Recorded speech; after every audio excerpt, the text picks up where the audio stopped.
When we try and sell a product to a potential customer or a job to a potential colleague, we always and commonly revert to saying what it is, what's the USP. We're trying to talk to the logical part of somebody's brain. Yet actually, decisions are made in tandem with the emotional part of the brain as well. So let's take an example. If you're selling a product, a lot of people will talk about what they do. We sell computers. What's your USP?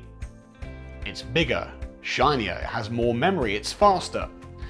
All of these things are logical reasons why you would want to buy that computer over another. But it doesn't engage the emotional part of our brain. Let's say, for example, if you're trying to attract a new employee to a pizzeria, and you say, well, we're a pizzeria and we use extremely high quality ingredients and we have a wood-fired oven. Would you like to join us? Okay, maybe. What if you tried to appeal first to the emotional part of the brain? You might say something like, our mission is to bring the taste of Italy to the world. We use only authentic ingredients, authentic cooking methods, and because of that, we make the best pizzas anywhere in London. Which one of those two companies would you prefer to work for?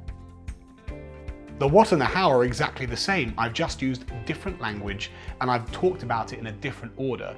Yet quite clearly, the second pizzeria has actually engaged the emotional part of your brain and you're probably feeling more inclined to join them. And if that is the case, why is it that we do not use this emotional hook as often in business as we do the logical part of our brains? The best way to understand how emotions are a powerful driver of our decision making is by looking at a very old model of the theory of the brain. It's called the Triune Brain, and it was made in the 60s by Professor McLean. It is overly simplified, but it splits the brain into three distinct layers. The first part is the reptilian brain, which controls things like how much of each hormone is in your blood, how fast your heart beats, how much you sweat. Things you can't really control. You can't will more hormones into your bloodstream. The second layer is the limbic brain, the emotional part of your brain.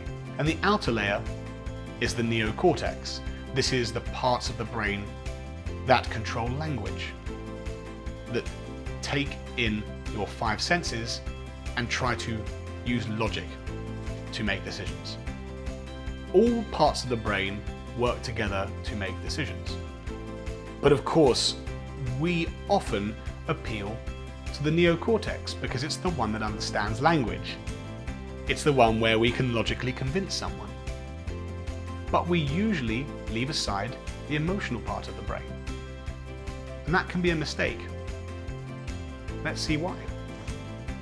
Let's take an example. You're sitting at your desk and you get an email ping. So you open that email up and it's a client, this huge client you've been desperate to land for 6 months. Says to you, we loved your proposal. We're going to go with you. You've read the words on the email. You've understood what that means. It means you were successful. It's going to mean that you might get a pay rise. It might mean you're going to get celebrated at the company. The neocortex then tells the limbic system to bring about a feeling of excitement. The neocortex reading the email, the limbic system creating that euphoria. You might even see that your neocortex also tells the reptilian brain to release some more serotonin. So the elation gets greater.